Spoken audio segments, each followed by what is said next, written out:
আমি দিয়ে দিয়েছি, গভীর রাত দিয়ে দিয়েছি, গভীর রাত দিয়ে দিয়েছি। দিনের বেলায় নামাজটা পড়ে গভীর রাতে এসে আমি রবের সাথে প্রেমের কথা একটু বল না, একটু প্রেমের কথা বল না। আমি গভীর রাতে তো আমি আল্লাহ ডাকতে থাকি, কার কি সমস্যা আছে বান্দা, আমি রবকে একবার বল, আমি রবকে একবার বল, আমি রবকে একবার ডেকে তো দেখ। বান্দারে, কে আছস অসুস্থ, আমি রবকে জানা, কে আছস অভাবী, আমি রবকে জানা, কার কি সমস্যা, আমি রব তোদের কথা শুনবো।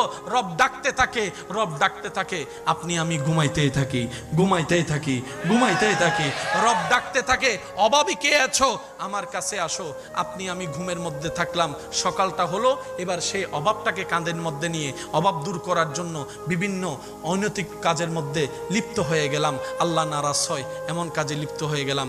রব বলে যে একটু অপেক্ষা তো করতে আমার জন্য। এই অপেক্ষাটার নামই হচ্ছে সবর, এই অপেক্ষার নামই হচ্ছে ধৈর্য।